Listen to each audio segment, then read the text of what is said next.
आज हम class 9th के चैप्टर 6 रेखाएं एवं कोण से जुड़े हुए बेसिक नॉलेज के बारे में जानेंगे। कोणों का अगला टाइप है आसन्न कोण। ऐसे दो कोण जिसके शीर्ष एवं भुजा उभयनिष्ठ हों आसन्न कोण कहलाती हैं। यानी ऐसे कोण जिनमें शीर्ष और भुजा उभयनिष्ठ हों तभी वो आसन्न कोण होते हैं, अन्यथा नहीं होते हैं। कि इस प्रकार से कोई आकृति दी गई है जिसमें एक कोण ए बी सी आपस में तीन कोण बन रहे हैं, जिसमें ए और बी आसन्न कोण है, ए और बी। लेकिन ये आसन्न कोण क्यों है? क्योंकि अगर हम इसमें देखें तो इनका शीर्ष और भुजा आपस में क्या है, उभयनिष्ठ। इसका शीर्ष यहाँ पर ये हो जाएगा और भुजा देखिए इसमें ये भुजा उभयनिष्ठ है ए और बी के बीच में, जिसमें शीर्ष और भुजा उभयनिष्ठ हो वह कहलाएंगे आसन्न कोण। और इसमें बी और सी आसन्न कोण है। तो बी और सी क्यों है? क्योंकि इसमें इसका शीर्ष यह हो जाएगा और भुजा इसमें ये वाली उभयनिष्ठ होगी। लेकिन अगर हम कहें कि ए और सी आसन्न कोण है तो ये नहीं है। क्यों नहीं है? क्योंकि ए और सी इसके बीच में देखिए ये बी आ रहा है बीच में कोण, तो इसमें शीर्ष तो उभयनिष्ठ है लेकिन इसमें भुजा उभयनिष्ठ नहीं है। तो हमें इसमें याद रखना है कि जिसमें शीर्ष और भुजा दोनों उभयनिष्ठ हों वह कहलाएंगे आसन्न कोण। अब हमें सबसे मोस्ट और इम्पोर्टेंट चीज जो इस चैप्टर से एक्सरसाइज में मैक्सिमम यूज होनी है वह है कोणों का रैखिक युग्म। तो हम उसके बारे में पढ़ते हैं। एक ही रेखा पर एक ही बिंदु से एक ही ओर जितने भी कोण बनते हैं वह रैखिक युग्म कहलाती है। किसकी परिभाषा है? एक बिंदु से एक ही ओर, एक रेखा पे सबसे पहले इसमें एक रेखा होती है, उसके एक बिंदु से एक ही ओर जितने भी कोण बनते हैं वह सभी रैखिक युग्म के अंतर्गत आते हैं। देखिए इसमें यह हो जाएगी ए बी एक रेखा हो जाएगी, तो बिंदु ये इस बिंदु से देखिए जितने भी कोण बन रहे हैं वह सभी रैखिक युग्म के अंतर्गत आती हैं।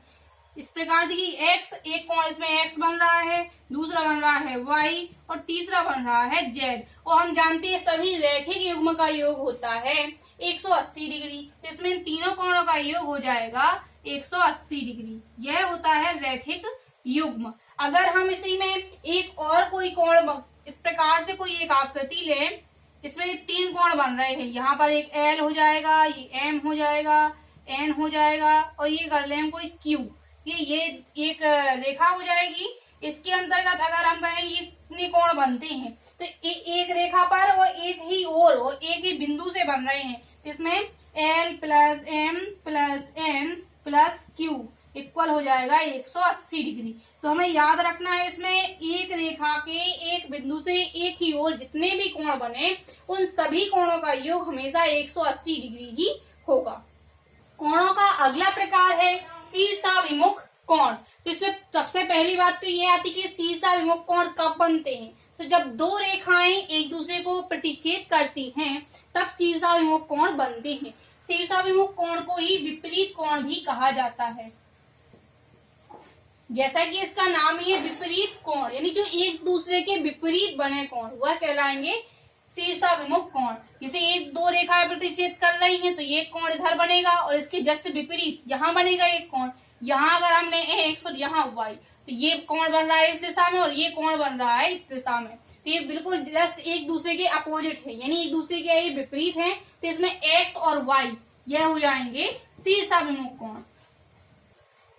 इसी प्रकार से इसमें यहाँ पर एक कोण बन रहा है, इसको हम दे नाम एम और इसको दें एन। तो देखिए ये कोण बन रहा है इस तरफ और ये कोण बन रहा है इस तरफ। ये दोनों भी एक दूसरे के जस्ट अपोजिट कोण है। तो इसमें एम और एन भी ये दोनों भी हो जाएंगे आपस में शीर्षाभिमुख कोण। कोणों का अगला प्रकार है संगत कोण। तो एक ही दिशा में बढ़ने वाले कोण संगत कोण कहलाती हैं।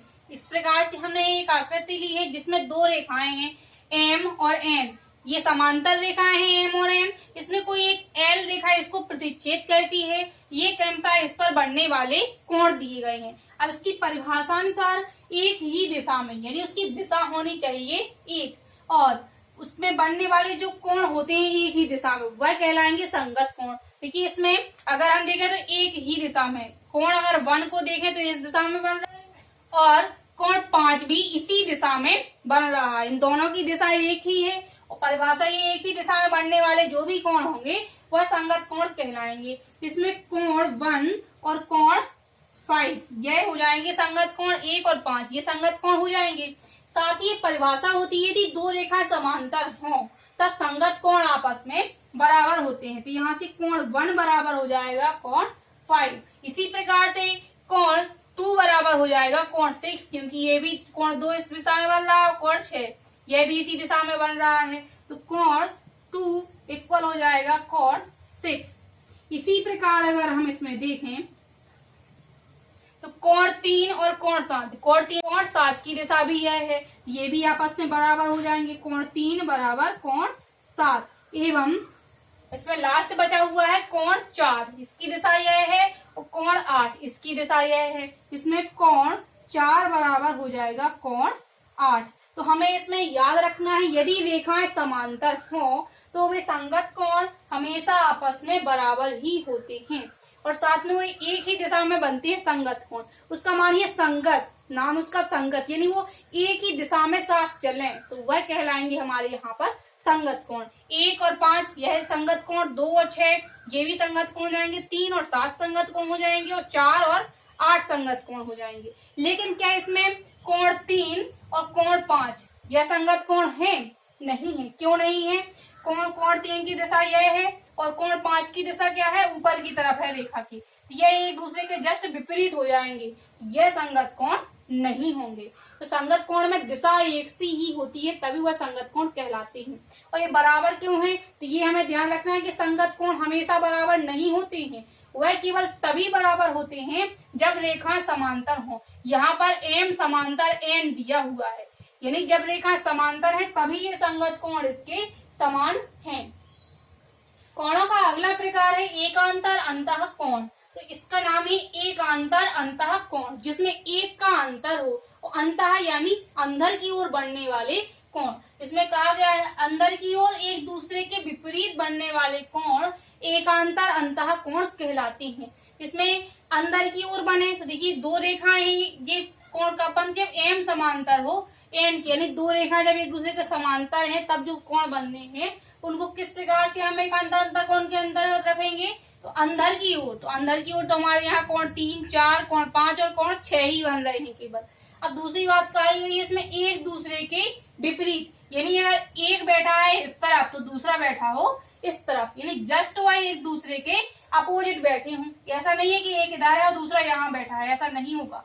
इसमें कहा गया एक दूसरे के विपरीत यानी जस्ट अपोजिट बैठे हों। तो यहाँ कोण 3 और कोण 6 ये अंदर है और एक का अंतर होना, यानी अंदर की तरफ विपरीत दिशा में भी बन रहे हैं, तो कोण 3 बराबर हो जाएगा कोण 6 की।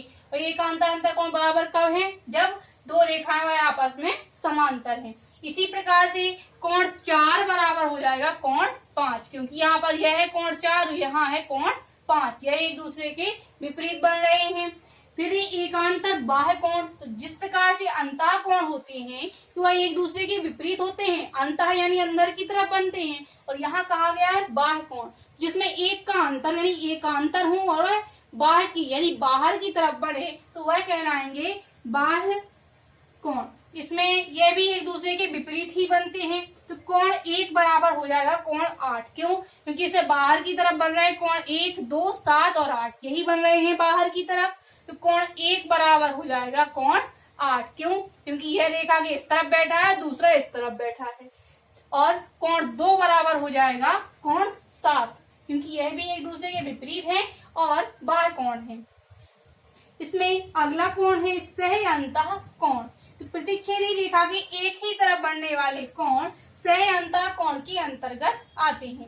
ये प्रतिच्छेदी रेखा के एक ही ओर बने कोण, इसमें कोण 3 प्लस कोण 5 इसका मान हो जाएगा 180 डिग्री। इसमें साथ में अंतः कोण है यानी अंदर की तरफ, तो कोण 3 और कोण 5 यह सह अंतः कोण, यानी वो एक ही रेखा में बैठे एक ही दिशा में।